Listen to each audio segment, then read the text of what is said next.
हाँ, आवाज़ आ रही है? हाँ आ रही है। ठीक है। अच्छा, तो हम लास्ट लेक्चर में मैंने कुछ पॉइंट्स बताए थे आपको। हम्म, वो बिल्कुल बेसिक से थे, ठीक है। और आपको याद है वो कुछ पॉइंट्स जो थे? हाँ। जैसे पास्ट एपीआई का था जो पाइथन का एक फ्रेमवर्क है, इससे हम एपीआईज बनाते हैं।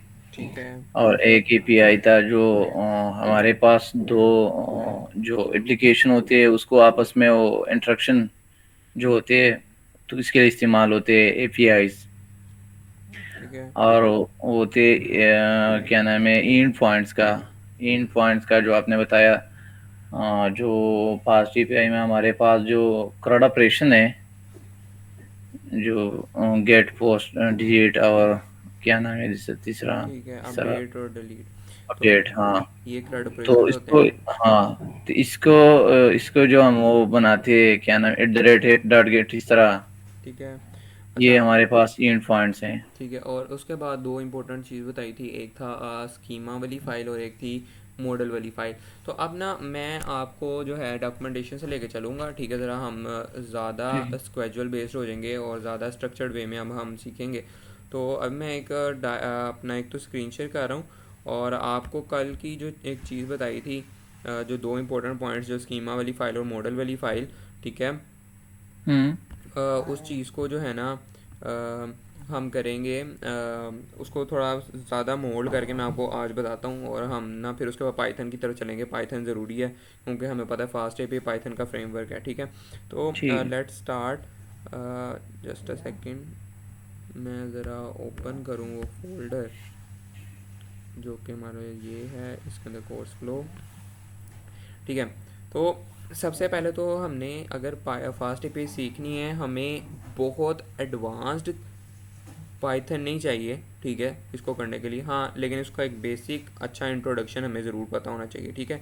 ये बात याद रखें, जैसे कि फंक्शन क्या होता है, डेकोरेटर्स क्या होते हैं, एसिंक्रोनस प्रोग्रामिंग क्या होती है, टाइप हिंटिंग क्या होती है, और डिपेंडेंसी इंजेक्शंस क्या होते हैं, ठीक है। मतलब इन चीज़ों का लाइट लाइट सा ओवरव्यू मैं देता जाऊंगा, और मैं इस डॉक्यूमेंटेशन को पढ़ूंगा, और इनके ऊपर डिटेल्ड के अंदर हम चलेंगे, ठीक है, हर एक एक चीज़ के ऊपर। जैसे कि ठीक। अब ये फंक्शन एंड डेकोरेटर्स, फंक्शंस का तो अगर हम प्रोग्रामिंग, यानी अगर हमने कोई भी लैंग्वेज सीखी है तो हमें अंदाज़ा होगा कि फ़ंक्शन बेसिकली यूज़ किस लिए होते हैं। फंक्शन जो है एक ब्लॉक ऑफ कोड है, जो कि हम इसलिए डिफ़ाइन करते हैं क्योंकि हमने बार बार एक जैसी चीज़ लिखनी ना पड़े, ठीक है। हम क्या करते हैं, यूटिलाइजेशन अच्छी हो, यानी कि अगर हमारे पास एक फंक्शन है, अगर हम एक कोड है फ़र्ज़ करें, जिसमें वो ऐड कर रहा है दो नंबर्स को, ठीक है। तो एज़ कंपेयर के हम उसको बार बार ये फंक्शन हम लगाएं, मतलब फंक्शन से बार बार ये लाइंस लिखें कि ये- num1 प्लस num2, ठीक है, और फिर उसको रिटर्न कराएं, ठीक है। जो जो भी रिजल्ट है, हम क्या करते हैं, फंक्शन एक ब्लॉक बना लेते हैं और उस चीज़ को बार बार रिपीट करते हैं, इसको फंक्शन कहलाता है, ठीक है। ठीक। डेकोरेटर्स की बात करें तो at the rate of app dot gate, at the rate of app dot, इससे ज़्यादा आप अभी ना देखें इस डेकोरेटर को क्या होता है, ठीक है। फास्ट एपी ठीक। डेकोरेटर का यूज़ करती है, ठीक है। आप समझ लें एंड पॉइंट्स बनाने के लिए, ठीक है। इससे ज़्यादा नहीं, मतलब ये जो चीज़ हम इस तरह लिखेंगे ना, इसको डेकोरेटर कहते हैं, ये नाम है, इससे ज़्यादा कुछ नहीं, इसको ज़्यादा नहीं आपने डिटेल में जाना। एसिंक्रोनस प्रोग्रामिंग क्या होती है, ये बहुत डिटेल्ड टॉपिक भी है, और अगर हमने इसको बेसिक कवर करना है तो वो बहुत ईजी है, ठीक है। अभी हम अंडरस्टैंडिंग कर रहे हैं। तो एसिंक्रोनस प्रोग्रामिंग क्या होती है, जो कि एसिंक और अवेट के कीवर्ड्स जो हैं हमारे पास यूज़ होते हैं। हमने जो फंक्शन बनाते हैं ना, उसके साथ अगर हम एसिंक का कीवर्ड लगाएं तो वो एसिंक्रोनस फंक्शन बन जाता है। एसिंक्रोनस का फंक्शन का मतलब ये है कि ये हमारे पास पैरेलल काम कर सकता है। मतलब ये नहीं कि एक दफ़ा फंक्शन चलाया है तो अगली दफ़ा दोबारा अगर इस फंक्शन को कॉल किया तो ये तब तक वेट करेगा जब तक पिछली दफ़ा पिछले वाला जो कॉल है वो कंप्लीट नहीं हो जाती। कहने का मकसद ये है कि ये पैरेलल प्रोग्रामिंग के अंदर अगर हमने करना हो ना, तो ये हमें ब्लॉक नहीं करता, ठीक है। कि रुक जाओ यार, ये ऐसा नहीं कहता कि भाई रुक जाओ मैं अभी पिछला काम कर रहा हूँ, नहीं। वो क्या करता है, मल्टीपल काम इकट्ठे कर सकता है ये, ठीक है। अब मतलब ये उसको ब्लॉक नहीं करने देता, ठीक हो गया, हमारे प्रोग्राम को। इसको एसिंक्रोनस ठीक। प्रोग्रामिंग कहते हैं, ठीक है। समझ आ रही है? ठीक है, हाँ समझ टाइप आया। हिंटिंग क्या होती है? टाइप हिंटिंग बेसिकली क्या कह रहा है यहाँ, fast API uses Python type hints for request validations. अब टाइप हिंटिंग की अगर हम सिंपल बात करें ना, एक चीज़ तो हमें पता है कि जो मैंने पिछली दफ़ा बताई थी, जिसको मैं आगे रिपीट करने जाऊँगा, अभी मैं बस आपको बता देता हूँ टाइप हिंटिंग क्या है। कि हमें ये पता है कि जो पाइथन है ना, ये डायनेमिक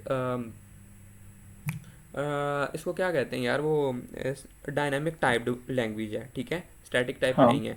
मतलब ये है डायनामिक टाइप का कि कुछ लैंग्वेजेस होती हैं जिसके अंदर हम लिखते हैं जी int a is equal to 10, मतलब अगर हमने वेरिएबल बना रहे हैं तो हम इसको इस तरह वैल्यू देते हैं, ठीक है।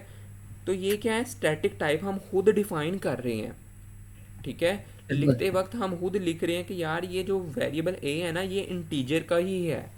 डायनेमिक टाइप होती हैं, ये रन टाइम के ऊपर वो ऑटोमेटिक प्रिडिक्ट कर लेता है लैंग्वेजेस कि यार इसको वैल्यू 10 मिली हुई है, तो हम इसको ऑटोमेटिक इंट डिफाइन कर देंगे, ठीक है। तो ये होती है डायनेमिक टाइप, ठीक है। तो ये टाइप हिंटिंग, ठीक है। तो अब ये क्योंकि लैंग्वेज पाइथन डायनेमिक टाइप है, तो टाइप हिंटिंग क्या होती है कि हम उसको हिंट प्रोवाइड कर देते हैं। लाइक ए है तो हम कहेंगे a colon int is equal to 10, यानी कि अब वो हम उसने पहले ही बता दिया कि यार अब ये जो ए का वेरिएबल है ना, ये इंट टाइप का होगा, ठीक है।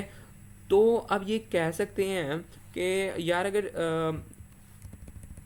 इसमें और इसमें क्या डिफरेंस है, फिर इसमें और इसमें क्या डिफरेंस है।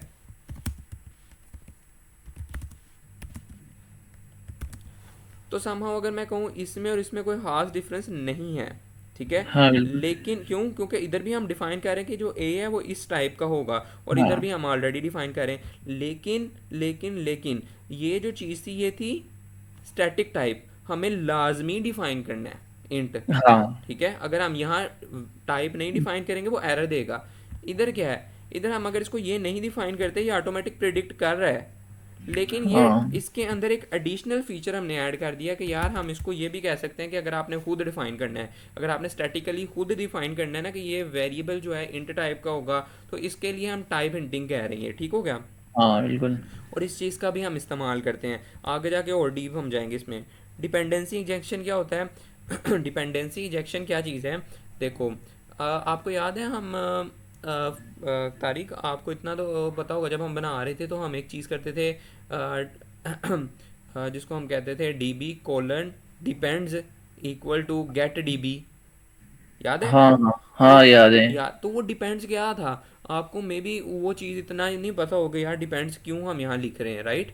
हम लिख हाँ देते हाँ थे। डिपेंड्स बेसिकली क्या होता है, डिपेंड्स का जो मेन मकसद है वो ये है कि जब हमने एक फंक्शन बनाया ना, हम उसको री यूज़ कर रहे हैं दूसरे फंक्शन के अंदर, तो हम डिपेंड्स का वर्ड यूज़ करते हैं। हमने गेट डीबी का एक फंक्शन बनाया हुआ था, ठीक है।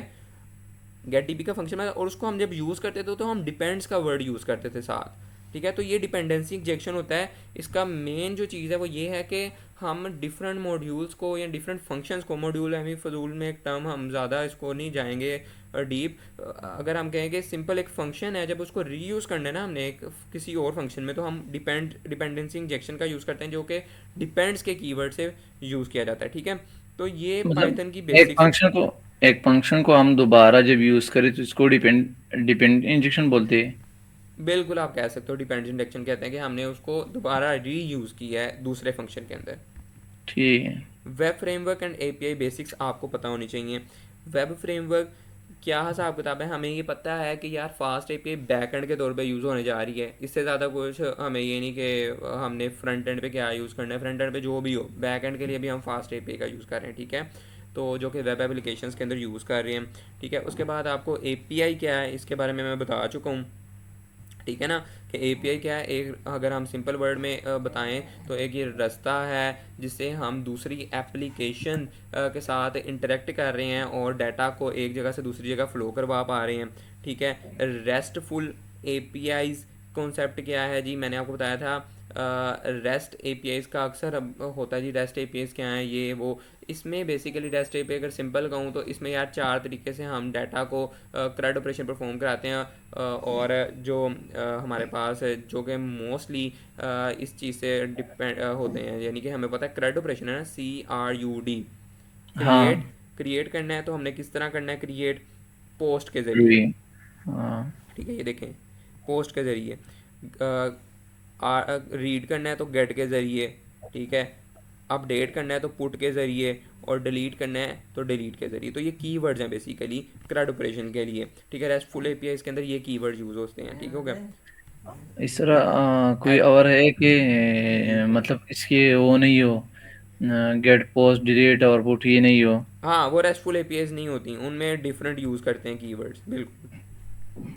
लेकिन ठीक हमारा है। जो फ्रेमवर्क है वो रेस्टफुल एपीआई है, ठीक है। हाँ और HTTP स्टेटस कोड, अच्छा इसको हमें याद करने की ज़रूरत नहीं होती, लेकिन हमें थोड़ा बहुत पता होना चाहिए इसके बारे में ना, हाँ क्योंकि जब हमारे पास कंसोल के ऊपर एरर्स आ रहे होते हैं तो हमें इन चीज़ों से पता लगता है, ठीक है। बिल्कुल। लेकिन याद करने के लिए क्यों नहीं ज़रूरत, क्योंकि हमारे पास इसकी लाइब्रेरी होती है एक स्टेटस कोड की, ठीक है। हम वो हाँ लाइब्रेरी लिखते हैं तो वो हमें समझ लें कि हम लाइब्रेरी, वो ऑटोमेटिक हमें ना बता देती है कि जो है जो 200 है वो किस लिए यूज़ हो रहा है, 201 है वो किस लिए यूज़ हो रहा है, ठीक है। लेकिन आपको हल्का सा पता होना चाहिए, 200 समझ लें गुड रिक्वेस्ट है, ठीक है, सब कुछ परफेक्ट गया है। 201 का मतलब है कि क्रिएट कर दिया गया रिकॉर्ड, ठीक है। 400 का मतलब है बैड रिक्वेस्ट है। 404 का मतलब कि फाउंड ही नहीं हुआ, वो कोई जो रिकॉर्ड आपने भेजा है या वो बैकएंड पे फाउंड ही नहीं हुआ। हाँ तो ये कुछ स्टेटस कोड्स होते हैं। रिक्वेस्ट रिस्पॉन्स साइकिल, हमें पता होना चाहिए कि फ्रंट एंड से रिक्वेस्ट आती है, बैक एंड यानी बैक एंड हमारा फास्ट एपीआई है, फास्ट एपीआई में वो रिक्वेस्ट हम कैच करते हैं, ठीक है। कैच करने के बाद हम सबसे पहले क्या करते हैं तारिक, हम उसका देखते हैं हाँ, कि क्या ये स्ट्रक्चर मैच कर रहा है। हम अक्सर जो है क्या बनाते होते हैं, हम स्कीमा के अंदर, फाइल के स्कीमस। अंदर हम डिफ़ाइन कर देते हैं कि यार ये स्ट्रक्चर का रिक्वेस्ट आएगी, ठीक है। तो वो हम पहले मैच करते हैं उस रिक्वेस्ट को, जैसे ही वैलिडेट हो जाता है स्ट्रक्चर, फिर हम मोस्टली क्या करवाते हैं, हमने मॉडल्स बनाए होते हैं, मतलब टेबल्स बनाए होते हैं, बैक एंड पे स्टोर कराते हैं, या जो भी रिक्वेस्ट की डिपेंड करता है कि रिक्वेस्ट किस किस्म की आई है। गेट आई है तो हम उधर से रिट्रीव करवाते हैं डाटा, और फिर हम वापस उसको भेजते हैं as a response front end को, और फ्रंट एंड उस हिसाब से उसको शो कराता है यूज़र को, ठीक है। ये एक साइकिल चलता है इस तरह। Virtual environment and package management, ठीक है। यार इसमें हमने बहुत जो है ना क्या कहते हैं खजलवारी की है तारिक, आपको भी पता है कि ये वर्चुअल एनवायरनमेंट छोटी सी चीज़ है, लेकिन कितना इसमें हमें हाँ मुश्किल होता था, ठीक है। मतलब कि अगर आप इन्वायरमेंट बनाई, ठीक है, दूसरे फोल्डर में उसको शिफ्ट कर दिया जी, लो जी इन्वायरमेंट का ही नहीं चल रहा, दूसरे प्रोजेक्ट में आया वो वाली इन्वायरमेंट ही नहीं मिल रही। पहले तो ये देख लेते हैं इन वर्चुअल एनवायरनमेंट हम बनाते क्यों हैं, ठीक है। अब यहाँ कह रहा है कि मैनेजिंग, उसने लिखा है कि managing dependencies in Python is crucial, ठीक है। डिपेंडेंसीज से क्या मुराद है, जैसे कि हम देखें लाइब्रेरीज़, मुख्तलिफ लाइब्रेरीज़ होती हैं, ठीक है। अब अगर हम रिएक्ट की बात करें ना, रिएक्ट की, ठीक है, उसमें जो लाइब्रेरीज इंस्टॉल कर रहे होते हैं तो वो ना एक हमारे पास होता है पैकेज नाम का एक फ़ोल्डर होता है जिसके अंदर ना समझ लो कि इनकी डिटेल जाती जाती है, हमें कुछ इन्वायरमेंट नहीं बनाने की ज़रूरत। वो ऑटोमेटिक प्रिडिक्ट करता है कि यार हम इस प्रोजेक्ट के अंदर है, वो उसके अंदर एक फ़ोल्डर बनाता है, ठीक है। उसकी जो है हमारे पास क्या होती है, उसकी इन्फॉर्मेशन वहाँ आ रही होती है, ठीक है। और जब हम npm इंस्टॉल करते हैं ना, सिंपल, हम्म। चाहे हम उस फोल्डर को जहाँ मर्जी ले जाएं, जब तक हमारे पास उसका पैकेज नामी फोल्डर पड़ा हुआ है ना, उसके अंदर वो ऑटोमेटिक बना होता है। हमने बस क्या करना होता है, npm इंस्टॉल, बस ये लिखना होता है, वो ऑटोमेटिक क्या करता है, एक नोड मॉड्यूल्स का फोल्डर बना देता है, ठीक है, उस डायरेक्टरी के मुताबिक। तो हमें कोई खजलवारी करने की ज़रूरत नहीं। मतलब क्या क्या मतलब है इसका, इसका मतलब ये है लाइक हमने जो मर्जी हमने ओपन किया प्रोजेक्ट, फोल्डर ओपन हुआ VS कोड में या वट एवर, जो भी आप यूज़ कर रहे हैं, ठीक है, एडिटर, आपने डायरेक्ट क्या लिखा, जैसे ही आपने रिएक्ट ऐप बनाई, उसका एक तरीका होता है, मैं रिएक्ट तो नहीं सिखा रहा अभी, बट जैसे ही आपने कोडिंग वगैरह की, लाइब्रेरीज इंस्टॉल की, npm इंस्टॉल, सब कुछ इंस्टॉल कर दिया, जैसे इंस्टॉल किया आपका ना एक फ़ोल्डर ऑलरेडी बना होता है, उसके अंदर वो इन्फॉर्मेशन प्रोवाइड कर रहा है, ठीक है। इन्फॉर्मेशन आ रही है उसके पास कि ये वाली लाइब्रेरी इंस्टॉल होगी, ये वाली लाइब्रेरी इंस्टॉल होगी, ये वाली लाइब्रेरी इंस्टॉल हो गई, ठीक है। तो उसके बाद क्या होता है, उसके बाद हमारे पास क्या बन रहा होता है, उसके बाद ना हमारे पास एक फ़ोल्डर क्रिएट हो रहा होता है नोड मॉड्यूल्स का, ठीक है। ठीक है। पैकेजेस और नोड मॉड्यूल समझ लो, हमारे पास दो एक फ़ोल्डर हैं जो कि क्या कर रहे हैं, नोड मॉड्यूल्स में पैकेजेस जो है इंफॉर्मेशन रख रहे हैं ये लाइब्रेरीज हैं। नोड मॉड्यूल्स के अंदर क्या है जी, समझ लो उस प्रोजेक्ट की डायरेक्टरी के मुताबिक, उस पाथ के मुताबिक आपकी लाइब्रेरी स्टोर हो रही हैं। ठीक है, दोबारा सुन लो, ये बहुत इंपॉर्टेंट कॉन्सेप्ट है, बहुत इंपॉर्टेंट कॉन्सेप्ट है, मैं कह रहा हूँ दोबारा सुनो इसको। पैकेजेस जो है ना, देखो जब हम प्रोजेक्ट एक जगह से दूसरी जगह भेज रहे हैं, ठीक है, डिफरेंट जगह हाँ। पे, वो किस तरह उनको कैसे पता लग रहा है कि हमारे पास ये पैकेजेस हमने इंस्टॉल करनी है, ये लाइब्रेरीज हमने इंस्टॉल करनी है। ठीक है, ये सबसे इंपॉर्टेंट चीज़ होती है। देखो, हम जब रिएक्ट ऐप बनाते हैं ना, तो हमारे पास दो फोल्डर्स ऐसे होते हैं जो कि इस चीज़ को मेंटेन करते हैं। एक हम्म। पैकेजेस नामी फोल्डर है, एक नोड मॉड्यूल्स नामी फोल्डर है। ठीक है, ठीक है। पैकेजेस नामी जो फोल्डर है ना, वो सिर्फ इंफॉर्मेशन रखता है बेसिक। ठीक है, ठीक है। कि मैंने इसने ये लाइब्रेरीज इंस्टॉल की हैं। ठीक है, अब इस प्रोजेक्ट के अंदर लाइब्रेरीज चलेंगी पता कैसे, according to the path. Node modules एक फ़ोल्डर है जिसके अंदर पाथ के मुताबिक लाइब्रेरीज इंस्टॉल की गई हैं, समझ लो। मैं बड़ा एक ओवरव्यू प्रोवाइड कर रहा हूँ आपको। ठीक है, इसका मतलब अगर हम पाथ ठीक। चेंज करेंगे, अगर हमने इस फोल्डर को उठाया, हमने किसी और फोल्डर में डाल दिया, उसको हमने स्टार्ट किया, एरर आएगा, वो रिकॉग्नाइज नहीं करेगा लाइब्रेरीज को। क्यों? पाथ चेंज हुआ, हमारा जो पूरा कोड है वो किसके ऊपर बेस कर रहा था, वो वाली लाइब्रेरीज पे जो नोड मॉड्यूल्स के अंदर पाथ के मुताबिक पड़ी हुई हैं। समझ रहे हो? हाँ हाँ बिल्कुल। ठीक है, तो अब पाथ चेंज हो गया, उसने कह दिया एरर है, हम क्या करेंगे, हम करेंगे जी नोड मॉड्यूल्स के फोल्डर को करेंगे डिलीट। फिर हम लिखेंगे ठीक है। कंसोल के अंदर जाके npm इंस्टॉल। क्या होगा, आप पैकेजेस वाला जो फोल्डर है वो हमारे पास कहेगा कि ये लाइब्रेरी इंस्टॉल करो, किसके मुताबिक, नए वाले पाथ के मुताबिक।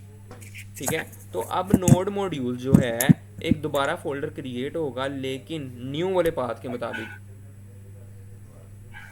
तो फिर ठीक है। चीज़ें चलने लग जाएंगी। यानी कि मैंने अगर प्रोजेक्ट सबमिट कराना है एक जगह से किसी को, तो क्या मुझे नोड मॉड्यूल्स को भेजने की ज़रूरत है? नहीं, वो तो खुद ही हाँ, नहीं है। वो पैकेजेस वाले फोल्डर का होना वहाँ ज़रूरी है। हम क्या, वो क्या करेगा, सिंपल जाके करेगा npm install, automatic node module बन जाएगा। ठीक है, बट ये ठीक है। चीज़ थी रिएक्ट की। अब ये समझाने का मकसद ये है कि इस चीज़ को समझें हम कि मैनेजिंग हाँ। Dependencies in Python. ठीक है, फास्ट एपीआई किस तरह होगी जी, हम क्या करते हैं, हम एक इन्वायरमेंट बनाते हैं पहले। ठीक है, जिसमें हम कहते हैं वर्चुअल इन्वायरमेंट। ठीक है, जैसे ही हम वर्चुअल इन्वायरमेंट बनाते हैं, ठीक है, और फिर क्या कर रहे होते हैं, हम उस वर्चुअल इन्वायरमेंट को एक्टिवेट रख के इंस्टॉल करते हैं, डिपेंडेंस इंस्टॉल करते हैं हमारे पास लाइब्रेरीज। अब इसका मतलब क्या हुआ, वो जो नोड मॉड्यूल था, वो जो ऑटोमेटिक बन रहा था, हाँ। ठीक है, वो हमें यहाँ बनाना पड़ा बेसिकली। नोड मॉड्यूल ये क्यों, क्योंकि पाथ है, मैं दोबारा बताता हूँ।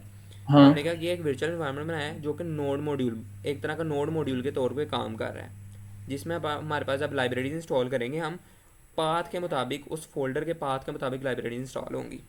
ठीक है, ठीक है। ठीक हो गया। अब इसका मतलब ये हुआ, जब हमने अब सेंड करनी है किसी को फाइल, ठीक है, तो इस जो ये वाली इन्वायरमेंट है इसका तो कोई फ़ायदा ही नहीं हुआ। क्यों?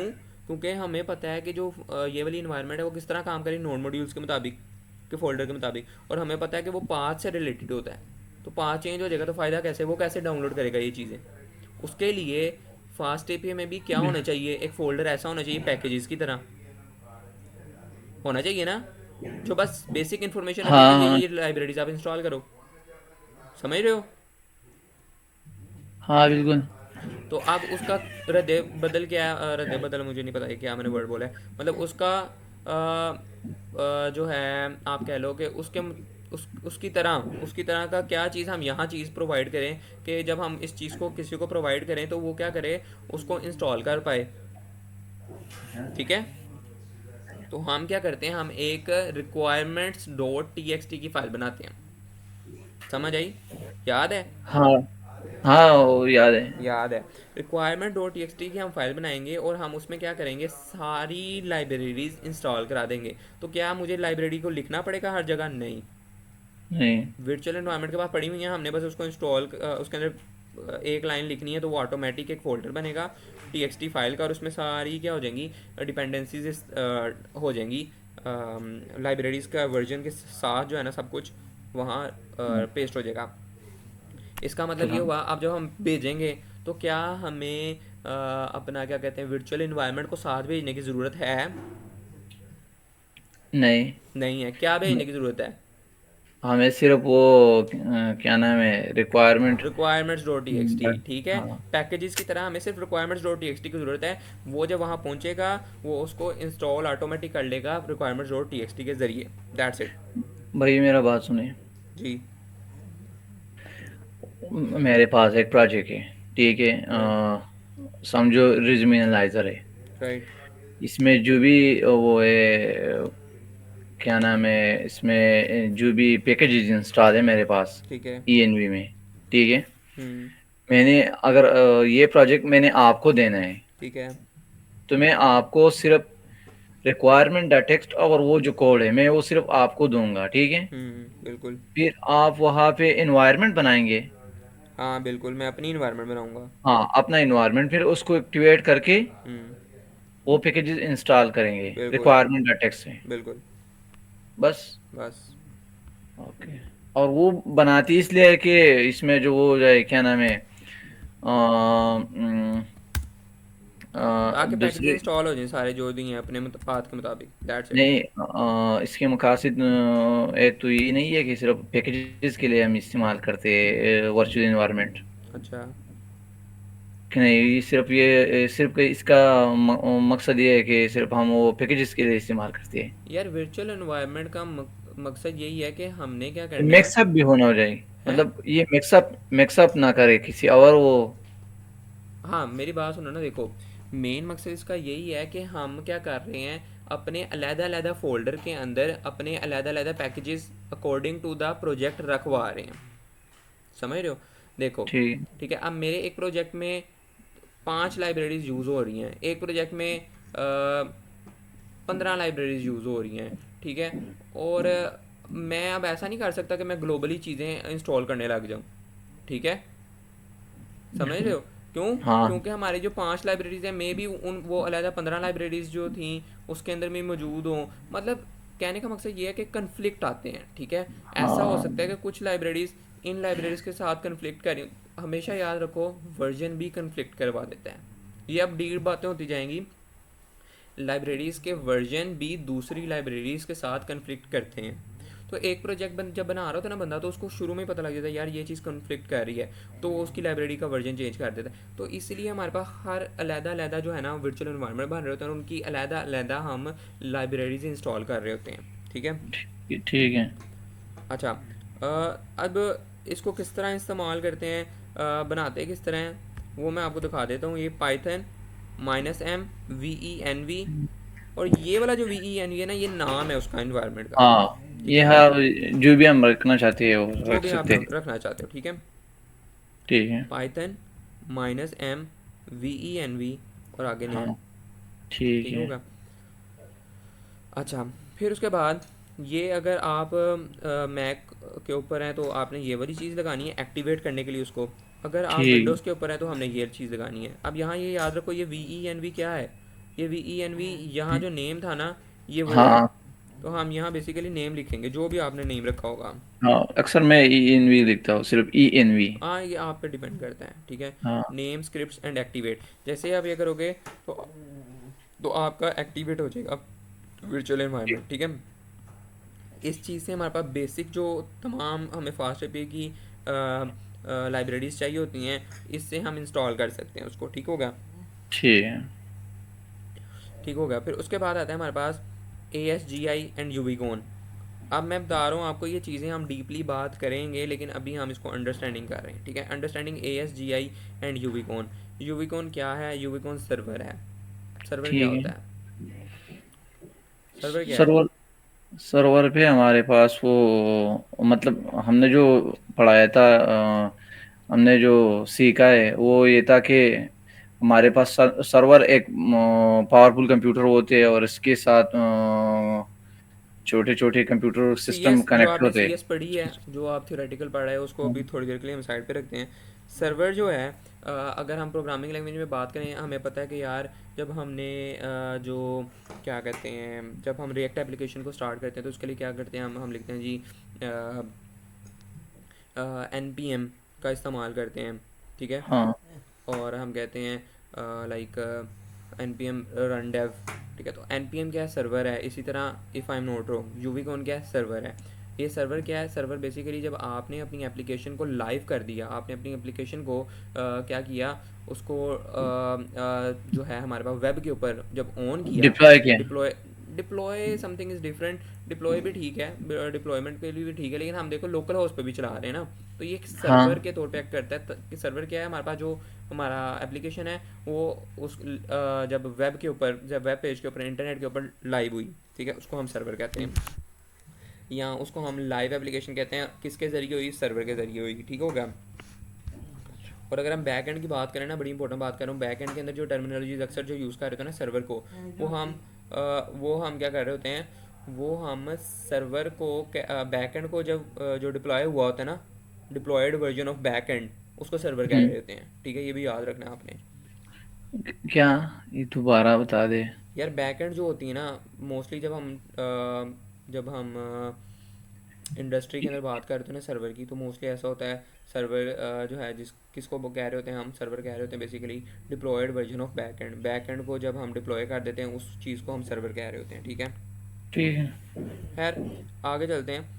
A S G I, a synchronous server gateway interface, ठीक है। फ्लास्क ए पी आई क्या है, A S G I based है, ठीक है। मतलब ये रियल टाइम को सपोर्ट करती है डाटा को, ठीक है। मतलब रियल टाइम डाटा को प्रोसेस करने की पावर रखती है, ठीक है। जैसे कि वेब सॉकेट्स, हमें याद हो हम एक चीज़ कह रहे थे, स्ट्रीमिंग। स्ट्रीमिंग के लिए वेब सॉकेट्स का इस्तेमाल होता है, फास्ट पे हमें ये चीज़ प्रोवाइड करती है। स्ट्रीमिंग क्या होती है, कोई पूछेगा स्ट्रीमिंग क्या है, हम जब चैट जीपीटी से कोई भी सवाल करते हैं, वो हमें एक इस तरह शो कर रहा होता है, लाइक सिंगल सिंगल कैरेक्टर हमें हाँ टेक्स्ट से शो कर हाँ, रहे हैं, इसको एक एक स्ट्रीमिंग लाइन, कहते हैं। हाँ, तो एक एक एक एक लाइन वर्ड तो जाए, नहीं, एक एक एक वर्ड, एक वर्ड। बल्कि एक एक लेटर, ठीक है। हाँ तो ये वेब सॉकेट की मदद से प्रोवाइड किया है, ये रियल टाइम चेंजिंग है, ठीक हो गया। ए एस जी आई के बारे में हमें पता लग गया, ठीक हो गया। और यू वी कौन क्या, मैंने आपको बता दी, सर्वर है, क्या करता है, फास्ट एपीआई को स्टार्ट करने के काम आता है, ठीक हो गया। तो इस चीज़ के बारे में मैंने आपको ये तो बताया, यहाँ के इन्वायरमेंट बनाते कैसे हैं, एक्टिवेट करते हैं उसको, इंस्टॉल कैसे करते हैं, ठीक है। और हमें ये पता लग गया कि, हमें ये चीज़ पता लग गई, एक मिनट,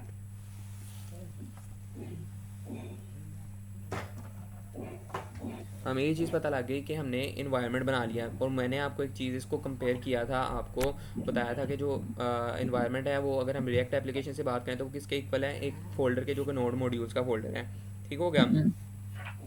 यानी कि वो पास से रिलेटेड है। लेकिन मैंने आपको एक चीज़ बताई थी कि जहाँ उस जगह पे अगर हम बात कर रहे थे पैकेजेस की, जो कि हमारे पास बेसिक इन्फॉर्मेशन रखता था, तो इधर हम रिक्वायरमेंट्स की फ़ाइल बनाते हैं। तो वो किस तरह बनाते हैं वो मैं आपको यहाँ बता देता हूँ। तो उसको बनाने का तरीका ये होता है, ये तो सारी चीज़ें हैं जब आपने अपना क्या कहते हैं इन्वायरमेंट बनाई वर्चुअल, उसमें चीज़ें इंस्टॉल करने के लिए। बाद में जब आपने इंस्टॉल चीज़ें कर ली ना, तो आप कहते हो यार मैंने अब ना क्या करना है, इस एप्लीकेशन को किसी को ट्रांसफ़र करना है, तो उसके लिए मुझे ना एक requirements dot T X T की फ़ाइल चाहिए। तो आप क्या करते हो, आप लिखते हो pip freeze greater than requirements dot. Dot T X T, ठीक है। ये क्या करता है, ये ऑटोमेटिकली जितनी भी आपकी वर्चुअल इन्वायरमेंट के अंदर लाइब्रेरीज इंस्टॉल हो गई हैं, उनको एक फ़ाइल जिसका नाम हमने रखा है requirements dot T X T, उसके अंदर पेस्ट करता है और उसकी एक फ़ाइल बना देता है। और मेरे ख्याल से ये काफ़ी है, इस चीज़ को दूसरे जब पकड़ेंगे देखेंगे और उस अब प्रोजेक्ट को, तो फिर उसको क्या करेंगे, फिर उसको क्या करते हैं, ये तो हमने क्या किया, हमने इस एक फ़ाइल में रखवा दिया। अब जब इंस्टॉल करना है तो आप लिखते हो पिप इंस्टॉल, ठीक है, रिक्वायरमेंट डॉट टेक्स्ट। पिप इंस्टॉल। और इसको जो है ना, ये फाइल बस, ये रिक्वायरमेंट डॉट टेक्स्ट नहीं, आई लिखिए तो। Think pip install minus R require, if I am not हाँ रॉन्ग, हाँ, समथिंग ये रिक्वायरमेंट बिल्कुल। रखो, ठीक है। Requirements dot T X T, minus R का मतलब है कि हम उसको रीड तो करें, ठीक है। रीड करेंगे तो इंस्टॉल करेंगे ना, यानी वो कह रहा है कि requirements dot T X T को आप रीड करो और जो जो लाइब्रेरी उसमें लिखी हुई है उसको इंस्टॉल करो, ठीक है। तो इस वजह से हमने ये माइनस आर का इस्तेमाल करते हैं, ठीक हो गया। ये तब होते हैं जब हम किसी को बगैर रिक्वायरमेंट डॉट टीएक्सटी फाइल मतलब हम किसी को अपना प्रोजेक्ट दे लेकिन उनको रिक्वायरमेंट डॉट टीएक्सटी का फाइल ना दे। अगर और हम वो नहीं देंगे रिक्वायरमेंट्स डॉट टीएक्सटी की, वो कुछ नहीं कर सकता सिवाय इसके नहीं, कि वो अलग-अलग इंस्टॉल करीजिए वो लाइब्रेरी, जैसे जैसे एरर वो मिले उसको। Pip freeze greater than requirement dot TXT लिख के तो वो खुद ही ले सकता है कि नहीं? नहीं कर सकता वो। वो नहीं कर सकता? नहीं कर सकता, क्यों भला? क्यों? देखो ना, मैंने आपको बताया, जब पैकेजेस हमने इंस्टॉल किए अकॉर्डिंग टू द पाथ, उसके लिए क्या था, इन्वायरमेंट बनाया हमने, वर्चुअल इन्वायरमेंट। अब वर्चुअल इन्वायरमेंट जब हमने बना लिया, हम्म। ठीक है, जब हमने वर्चुअल इन्वायरमेंट बना लिया तो क्या होगा, हमारे पास अकॉर्डिंग टू अवर पाथ, ठीक है, हमारे अपने पाथ के मुताबिक हम क्या कर रहे हैं, हम उसके अंदर जो लाइब्रेरीज हमने अपने पाथ के अंदर इंस्टॉल की हैं, ठीक है, उसको उन लाइब्रेरीज को हम रिक्वायरमेंट्स वाली फाइल के अंदर रखवा रहे हैं। अच्छा, ये एक आपका वैसे अच्छा कॉन्सेप्ट है। मैंने अभी तक मुझे जो फ़ाइल मिली वो requirements dot T X T वाली थी, और उसको मुझे वहाँ से इंस्टॉल करना पड़ा डायरेक्ट। लेकिन अगर हम उसको फाइल प्रोवाइड कर रहे हैं पूरी की पूरी, जिसमें हमने उसको हमारे वाली वर्चुअल इन्वायरमेंट प्रोवाइड की हुई है, तो शायद, आई एम नॉट कंफर्म, मुझे लगता नहीं है कि हम उसका पहले रिक्वायरमेंट्स और टी बनाएं तो उसकी सारी लाइब्रेरीज उधर आ जाएं। मुझे नहीं लगता। ठीक है। मैंने शायद इसी तरह एक बार ट्राई किया था। मुझे खुद ही याद नहीं है क्योंकि मैंने टाइम तो ज़्यादा हुआ पास टीपीआई को, और वो क्या नाम है, सिर्फ मैंने विजुअलाइजेशन पे भी काम शुरू किया है। और फिर वो तो मैंने मुझे पिप्रीस से मुझे याद आया कि पास टीपीआई का वो जो रिक्वायरमेंट होते हैं तो वो खुद ही वो बनाते हैं रिक्वायरमेंट डॉट टीएक्सटी फाइल बना के, और वो लाइब्रेरीज भी देते हैं। हाँ, लेकिन ये चीज़ होती है, अगर आपने किसी को भेजना है ना, तो आप पहले रिक्वायरमेंट डॉट टी की फाइल बनाते हो और उसको रिक्वायरमेंट डॉट टी की फाइल भेज देते हो। वो सिंपली क्या करता है, उसको इंस्टॉल कर लेता है, दैट्स इट। ठीक है। ये वाला कंडीशन मैंने टू बी ऑनेस्ट नहीं इस तरह की हैंडल की, तो मुझे नहीं पता, लेकिन हम ये इसको हाँ। हैंडल करेंगे जब हम इस चीज़ के ऊपर देखेंगे। इसको मैंने यहाँ हाईलाइट भी कर देता है इसको, ताकि हम इस चीज़ को समझ पाएँ। उसके बाद यार एक मिनट, मैं ज़रा एक बात कर लूँ, ज़रा सुन लूँ। ठीक है।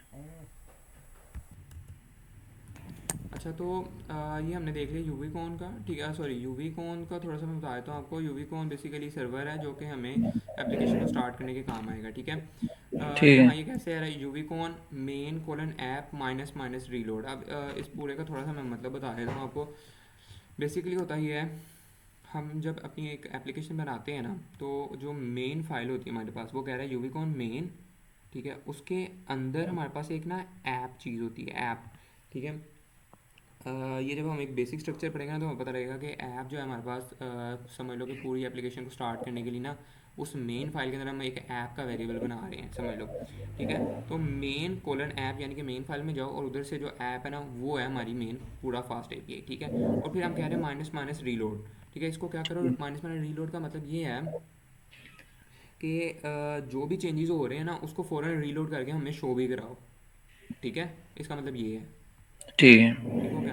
तो यूविकॉन मेन कोलन ऐप, और ये माइनस माइनस होता है, दो दफ़ा होता है माइनस माइनस रीलोड, ठीक है। ये चीज़ होती है, समझ आ गई। ये बेसिकली स्टार्ट करने के काम आ रहा है हमारे पास।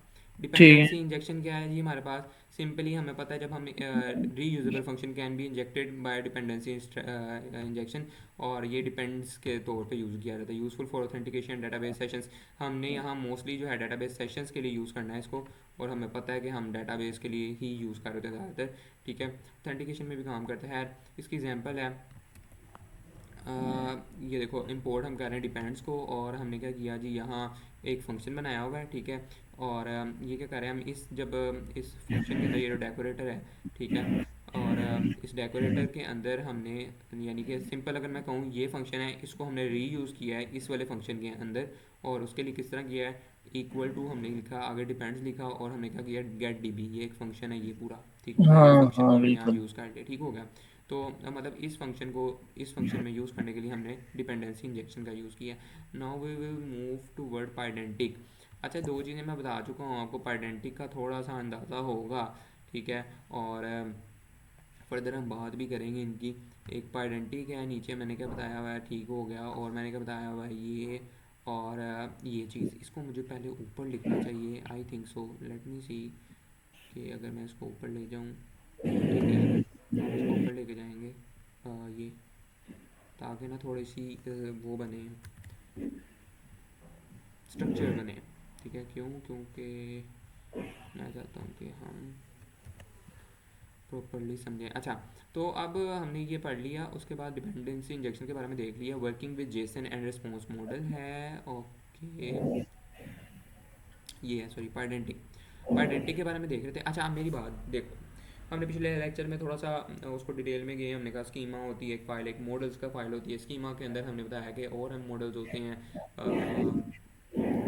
और हम बेस मॉडल इस्तेमाल करते हैं, और वो जो हैं हमारे पास ये वाले मॉडल, इनके किस लिए यूज़ हो रहे होते हैं, हमने कहा स्ट्रक्चर करने के लिए यूज़ हो रहे हैं। मैं आपको, अब ये कन्फ्यूजन मुझे कल भी थी, मैं भी बीच में कंफ्यूज हो जाता हूँ, क्या मॉडल, क्या कौन से मॉडल। अब ना मैं थोड़ा बेसिक करता हूँ, ये फाइल्स के नेम छोड़ देते हैं हम। ठीक है, फाइल्स के नेम देखें, आप कुछ भी रख सकते हैं। ये एक ट्रेडिशनल था कि हम स्कीमा जो है, स्कीमा वाली फ़ाइल हम स्ट्रक्चर के लिए यूज़ करते हैं, और मॉडल्स वाली फ़ाइल हम टेबल्स के लिए यूज़ करते हैं। ठीक है, वो आपको याद रहेगी, I think, schema for structure, ठीक है, और मॉडल्स फॉर द टेबल्स। तो अभी हम बात करते हैं जो इसके अंदर जो हम यूज़ कर रहे होते हैं उनका क्या नाम है और वो क्या चीज़। तो बेसिकली अगर हम देखें ना, पूरा जो बैक एंड है वो दो बड़े इंपॉर्टेंट मॉडल्स के ऊपर काम कर रहा है। ठीक है। मुझे इसी का समझ नहीं आ रहा। मॉडल तो आपने बताया था कि हम मॉडल्स में जो भी लिखते हैं, जैसे नेम, ईमेल, पासवर्ड, इस तरह, ठीक है, तो फिर ये टेबल में भी आएगा? मैं आपको वो बताता हूँ ना, कन्फ्यूजन मैं आपकी दूर कर रहा हूँ सारी, एक हम्म। ही दफ़ा दूर हो जाएगी। ठीक है, तो उसकी टेंशन ना लो। ठीक है। अब ये देखो, एक चीज़ है, यहाँ मैंने बताया एसक्यूएल एल्केमी एंड ओआरएम। ठीक है, और एक चीज़ है पाइडेंटिक, पाइडेंटिक मॉडल्स। ठीक है, ठीक है। मैंने एक पेज पे भी इसकी ज़्यादा स्ट्रक्चर्ड वे में बताया। अच्छा, जो पाइडेंटिक मॉडल्स हैं, एक होते हैं पाइडेंटिक मॉडल्स, हाँ। एक होते हैं ओआरएम मॉडल्स। ये दो मॉडल्स हैं, ठीक है। एक है पाइडेंटिक मॉडल, एक है ओआरएम मॉडल। ठीक हो गया। ठीक है। जो पाइडेंटिक मॉडल है ना, हाँ। आइडेंटिक मॉडल, वो स्ट्रक्चर के काम आ रहे हैं, वैलिडेट करने के लिए स्ट्रक्चर को। जो रिक्वेस्ट आई उसको वैलिडेट करना है, किस तरह पता लगेगा? स्ट्रक्चर से पता लगेगा। कौन से स्ट्रक्चर से? ओआरएम मॉडल के स्ट्रक्चर से। ठीक है। मेरे ख्याल से मैं थोड़ा सा गड़बड़ कर दिया। दोबारा, जो रिक्वेस्ट आई वो पाइडेंटिक मॉडल से चेक होगी, ओआरएम मॉडल से नहीं, पाइडेंटिक मॉडल से। ठीक है। ठीक है, मैं खुद ये मॉडल, ये जो है ना, ये कीवर्ड्स ये मेरा दिमाग ख़राब कर देते हैं कभी कभी। जो हमारे पास पाइडेंटिक मॉडल है वो स्ट्रक्चर के लिए काम आता है, पाइडेंटिक मॉडल स्ट्रक्चर के लिए काम आता है, ठीक स्ट्रक्चर है। को वैलिडेट करने के लिए। और दूसरा कौन सा मॉडल है? O R M model. Hmm. वो किस लिए यूज़ होता है? टेबल्स को डिफाइन करने के लिए। ठीक हो गया। एक है ठीक है। पाइडेंटिक मॉडल, एक है O R M model.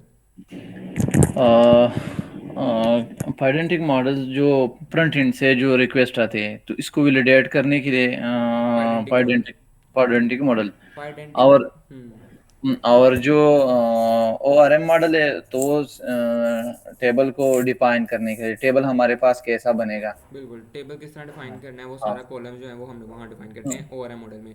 Pydantic model provide किया जाता है पाइडेंटिक लाइब्रेरी से। ओआरएम हाँ। मॉडल डिफाइन किया जाता है एसक्यूएल एल्केमी से। ठीक है, ठीक है। अब इससे ज़्यादा जानने की इसकी ज़रूरत नहीं है, बस हमें इतना पता होना चाहिए। पाइडेंटिक model provided by Pydantic library, and basically it is used for structuring, for to validate जी। the structure of the incoming request, that's it. जी। And the second one is uh, ORM models, and the full हाँ, form is like object relational models. ठीक है। That is basically provided by SQL Alchemy and used to define, to make table in database, that's it. ठीक है, ठीक है। दो model हैं, दोबारा देख लेते हैं, पाइडेंटिक मॉडल और ओ आर एम मॉडल्स। ठीक है, पाइडेंटिक मॉडल्स जो हैं वैलिडेट करते हैं स्ट्रक्चर को। ORM मॉडल जो हैं वैलिडेट करते हैं, नोट वैलिडेट मेक टेबल्स, ठीक है। ठीक है। अच्छा, उसके बाद अगर हम बात करें ना, ये कॉन्सेप्ट जो है working with Jason and response model, ठीक है। इधर भी देखें रिस्पॉन्स मॉडल के ये मॉडल्स के जो वर्ड है ना इन्होंने दिमाग ख़राब किया है, वर्किंग विद जेसन लिखते हैं। अच्छा, अब एक चीज़ याद रखना, हम अगर फ्रंट एंड से जेसन फॉर्मेट जो कि मोस्ट प्रोबेबली डिक्शनरी के फॉर्मेट होता है, डिक्शनरी का आपको पता होगा, ठीक ठीक है, है, डिक्शनरी। यानी कि एक कर्ली ब्रैकेट्स और उसके हाँ, अंदर की वैल्यू पेयर्ड, ठीक है, की उसको वैल्यू फिर की वैल्यू पेयर्ड, की की वैल्यू से मुराद है मतलब एक की होती है मोस्ट और प्रोबेबली उसकी वैल्यू है। स्ट्रिंग, और उसकी कोलन डाल के उसकी वैल्यू प्रोवाइड की जाती है। और अगर मैं उसका आपको बना के दिखाऊँ ना ताकि लोग, ये देखो ये बनी हुई है एक तरह की, ये की है, हाँ हाँ, ये बेसिक, ठीक मैसेज। है, कर्ली ब्रैकेट्स हैं, ये की है और इसके अंदर ये उसकी वैल्यू है, ठीक है। इसी तरह ठीक कोमा है। डाला, अगली की है और प्राइस और उसकी ये वैल्यू है, ठीक हो गया। तो ये क्या है, ये की वैल्यूज पेयर है और ये हमारे पास क्या होते हैं, ये डिक्शनरी की फॉर्म में कहते हैं या जेसन फॉर्म कह लो, ठीक है। तो ये जेसन फॉर्म में अगर हमने इसको डाटा भेजा, रिक्वेस्ट आई, ठीक है, ठीक उसको है। हैंडल करने के लिए हमें क्या बनाते हैं, उसका स्ट्रक्चर वैलिडेट करने के लिए कौन सा मॉडल, फाइडेंटिक मॉडल। पाइडेंटिक मॉडल, हाँ। ठीक है। तो जो पाइडेंटिक मॉडल बनाते हैं हम, ठीक है, तो पाइडेंटिक मॉडल जो है वो ये देखो ये पाइडेंटिक मॉडल है। अब पाइडेंटिक मॉडल का हम देख रहे हैं क्लास है, ठीक है, और मतलब ये क्लास बना रहे हैं हम, उसके अंदर आप गौर करो तो ये की वैल्यू ही है ना, नेम की है, उसकी वैल्यू स्ट्रिंग, हाँ। ठीक है, स्ट्रिंग में हाँ। आएगी। ये प्राइस है, उसकी जो वैल्यू है फ्लोट के अंदर आएगी, ठीक है। तो ये हम उसका स्ट्रक्चर या उसकी टाइप्स वगैरह डिफाइन कर रहे हैं ऑलरेडी, लेकिन हम इसको इस तरह क्यों नहीं फिर लिख रहे भाई, इस तरह क्यों नहीं लिख रहे, बिल्कुल सेम स्ट्रक्चर में क्यों नहीं लिख रहे। इस तरह हमें लिखना चाहिए था कि नेम है और उसकी जो वैल्यू है स्ट्रिंग के अंदर आएगी, प्राइस है उसकी वैल्यू जो है फ्लोट में आएगी, इसको इस तरह डाल, क्यों, क्योंकि ये ऑटोमेटिक जो जेसन रिस्पॉन्स है उसको इसके साथ वैलिडेट कर देता है, हमें ज़रूरत नहीं है उसको बनाने की, क्लास ऑटोमेटिक प्रेडिक्ट कर देती है कि यार ये जेसन फॉर्म है और उसको उसके अंदर जो वैल्यूज़ आ रही हैं, की वैल्यूज पेयर आ रहे हैं, उनको चेक करो बेसिकली कि ये नेम, जो एक नेम आना चाहिए, एक प्राइस आनी चाहिए, नेम की जो की है वो स्ट्रिंग के अंदर होनी चाहिए, ठीक है, वैल्यू प्राइस जो है उसकी वैल्यू फ्लोट के अंदर होनी चाहिए, ठीक है। तो ये इस तरह वैलिडेट कर दिया। तो इधर उन्होंने स्पेसिफिकली हमने बताया कि ये जेसन के लिए हमें ज़रूरी नहीं कि हम जेसन का स्ट्रक्चर बनाएं, हमें पता है कि हमने क्या बनाना होता है, हमने बनाना होता है पाइडेंटिक मॉडल जो कि स्ट्रक्चर को ऑटोमेटिक वैलिडेट कर देते हैं। No need to make exactly the same structure like JSON, ठीक है। आगे डेटाबेस इंटीग्रेशन। अच्छा, अब यहाँ हम बता रहे हैं बेसिकली एसक्यूएल का, SQL alchemy and ORM models का, ठीक है। ओआरएम का बेसिकली हाँ, ऑब्जेक्ट रिलेशनल मॉडल्स, हमें पता है ओआरएम किस लिए यूज़ होते हैं, डेटाबेस के साथ इंटीग्रेट करने के लिए, डेटाबेस को डिफाइन करने के लिए, ठीक है। और किससे ठीक है। प्रोवाइड किए थे, कौन प्रोवाइड करता है ओआरएम, एसक्यूएल एल्केमी, तो इसलिए अच्छा, इधर उन्होंने लिखा है एसक्यूएल एल्केमी, ठीक होगा। ठीक है। तो हमारे पास पोस्टग्रेस भी हम यूज़ कर सकते हैं, माई एसक्यूएल, एसक्यूलाइट, ठीक है। एसक्यूएल एल्केमी के ज़रिए हम इनको क्या कर सकते हैं, सपोर्ट कर सकते हैं, यहाँ हम उनके टेबल्स बना सकते हैं। ये टोटा इज ओवर, हम क्योंकि मैंने भी नहीं पढ़ा तो इसको यहाँ से हटाते हैं। अच्छा, ठीक है। तो डेटाबेस को ना हमारे पास इसके अभी हमें चबल इतना सोचने की ज़रूरत नहीं कि ये क्या लिखा हुआ है, ठीक है, बस अभी इसको यहाँ रहने दें, बस इतना देख लेते हैं। ये हमें वैसे भी क्या करते हैं इधर, बस ये याद रखो कि डेटाबेस के अंदर ना यूआरएल के अंदर हमने जो भी अपना एक डीबी की फाइल बनाते हैं उसका यूआरएल प्रोवाइड करती हैं, ठीक हो गया। लाइक हमने एक रूट डायरेक्टरी बनाई, उसके अंदर हमने लिखा डेटाबेस डॉट डी बी, तो इसकी जो हमें जो वो होगी ना यूआरएल, उसको पाथ पाथ जो है बेसिकली वो प्रोवाइड करना होता है ताकि ये पूरी फाइल जो है उसको, और ये इतना आपको सोचने की ज़रूरत नहीं है कि यार ये कहाँ से आ गए इंजन ये वो, इसकी पूरी एक डॉक्यूमेंटेशन आपको प्रॉपर फाइल मिलती है, आप उसको कॉपी पेस्ट करो, नाम अपनी डेटाबेस का जो पाथ है उसको चेंज करो एंड दैट्स इट, ठीक है, आपका जो है सेट हो जाएगा, वो उतना इशू नहीं है, ठीक है। इसको ना देखें इतना ज़्यादा एक थोड़ा सबर कर ले। जी। अभी मैं दूसरी रूम में मैं अपना लैपटॉप चार्ज कर रहा हूँ तो इधर ही 8% ही रह गया। क्या हो गया, 8% चार्ज ही रह गया मेरे पास। अब अगली जो बात है वो है path parameter and query parameters, ठीक हो गया। तो दो किस्म के हमारे पास पैरामीटर्स होते हैं। पैरामीटर्स होते हैं क्या हैं? पहले तो ये थोड़ी सी बात कर लेते हैं।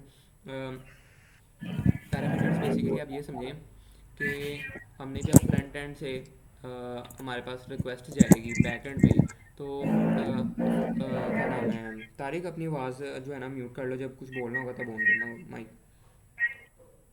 जब भी हमने पैरामीटर्स को पास करना है, ठीक है, बैक एंड के ऊपर, ठीक है, पैरामीटर से मुराद है हमारे पास कोई चीज़ डाटा, पैरामीटर्स आप समझ लो डाटा, ठीक है, डाटा को जब हमने पास करना है बैक एंड के ऊपर, ठीक है, कि ये हमारे पास बैक एंड जो है उस डाटे को पकड़े, ठीक है, उस डाटे को रिसीव करे और फिर क्या करे, वैलिडेट करे, और फिर उसके मुताबिक उसके ऊपर जो भी ऑपरेशन है आपने उसको स्टोर करवाना है बैक एंड पे स्टोर करवा लो, ठीक है, उस डाटे की बेस के ऊपर आपने बैक एंड से कोई चीज़ रीड करवानी है फ्रंट एंड पे, यानी कि आपने कोई रिट्रीव करवाना है बैक एंड से, तो डाटाबेस से, तो हम डाटाबेस से रिट्रीव करवा लो, ठीक है, सो ऑन, ठीक है। तो आप क्या करते हैं, तो उसके लिए तरीके हैं पाथ पैरामीटर, क्वेरी पैरामीटर, ज़्यादातर क्वेरी पैरामीटर का इस्तेमाल होता है, ठीक हो गया।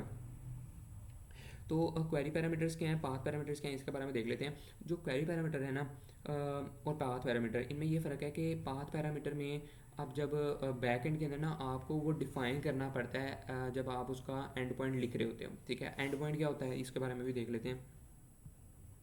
ये देखो, जब मैंने बताया ना ये डेकोरेटर का इस्तेमाल करते हैं एंड पॉइंट बनाने के लिए, ठीक हो गया, और इसके अंदर फंक्शन होता है। तो अब पाथ पैरामीटर में हमने इसको डिफ़ाइन किया कि यार बैक फ्रंट एंड से जो रिक्वेस्ट आएगी ना उसके अंदर यूज़र्स होंगे स्लैश, और आगे ये हम क्या कर रहे हैं, यहाँ देखें एक ब्रैकेट्स बनाई हमने, कर्ली ब्रैकेट्स, उसके अंदर हमने लिखा यूज़र आईडी आएगी, ठीक है।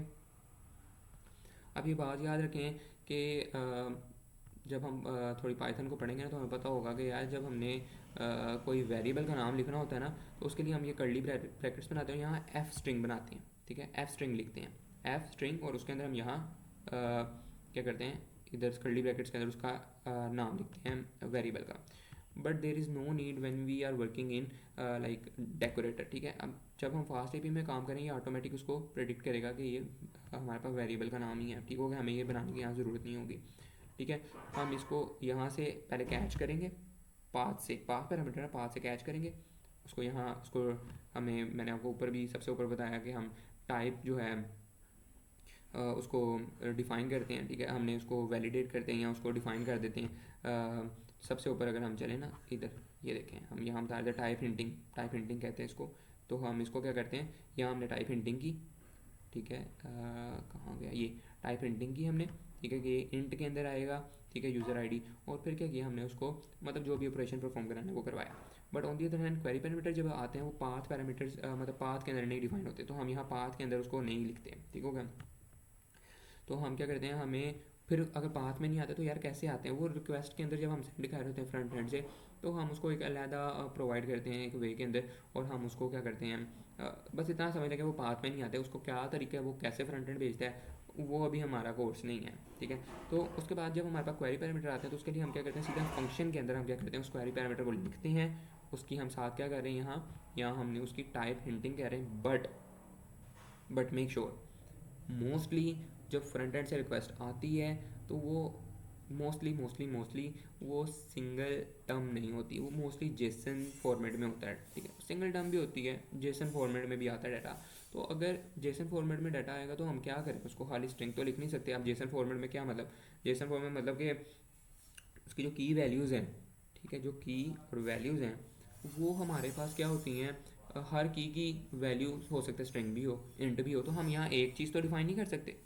तो हम क्या करेंगे, तो हम इस चीज़ के लिए डाटा वैलिडेशन करेंगे, टाइप वैलिडेशन करेंगे। और टाइप वैलिडेशन के लिए कौन सी चीज़ यूज़ होती है, कौन सा मॉडल इस्तेमाल होता है, हमें पता है कौन सा मॉडल इस्तेमाल होता है, होता है पाइडेंटिक मॉडल, ठीक है। पाइडेंटिक मॉडल इस्तेमाल होता है, और हम क्या करेंगे, पाइडेंटिक मॉडल में हम ऑटोमेटिक एक क्लास बनाएंगे और उसके अंदर की वैल्यूज़ को बताएंगे कि एक नेम आएगा जो स्ट्रिंग के अंदर होगा, एक हमारे पास उसकी आईडी आएगी जो कि इंटीजर में होगी, तो हम उसको यहाँ क्या लिखेंगे, फर्स्ट कर लो मैं एक क्लास बना देता हूँ यहाँ आइडेंटिक मॉडल बनाता हूँ मैं, यहाँ फर्स्ट कर लेते हैं क्लास है, ठीक है, और मैं कहता हूँ वैलिडेट का नाम है इसका, ठीक है। यहाँ हम लिख देते हैं बेस मॉडल, इस चीज़ को हम आगे देखेंगे, बट यहाँ हम ना उसकी क्या करते हैं, की वैल्यूज डिफाइन करते हैं। की मतलब मैं कहता हूँ एक नेम आएगा, ठीक है, और वो स्ट्रिंग के अंदर होगा। फिर मैं कहता हूँ नीचे आ जाओ जी, नीचे आके मैं कहता हूँ जी एक आईडी आएगी, एक आईडी आएगी, और जो आईडी होगी वो इंटीजर में होगी। अब मैं इस वैलिडेट को ना इधर लिख दूंगा, यहाँ मैं लिख दूंगा कि यार ये क्या है, वैलिडेट, यानी ये क्या है हमारे पास पाइडेंटिक मॉडल है। तो अब इसका मतलब ये हुआ कि अब हमारे पास अगर वो जेसन आएगा ना, उसके अंदर एक नेम होगा की, एक आईडी होगी की, ठीक है। नेम की वैल्यू क्या होगी, स्ट्रिंग, और आईडी की वैल्यू होगी इंट, ठीक है। तो ये इस तरह हमारे पास हम इसको क्या करते हैं, हम जो है जब एक से ज़्यादा की वैल्यूज़ आ रही होती हैं या एक से ज़्यादा हमारे पास रिक्वेस्ट की फॉर्म मतलब सिंगल वैल्यू नहीं होती, तो हम क्या कर रहे होते हैं, मोस्ट प्रोबेबली हम क्या यूज़ कर रहे होते हैं, Pydantic model, that's it. Authentication and security concept, इस चीज़ के ऊपर हम जाएंगे ज़रूर, बट अभी इसको नहीं इतना सोचने की ज़रूरत, बस इतना मैं आपको बताता हूँ, यहाँ थोड़ा सा रीड कर देता हूँ इसको।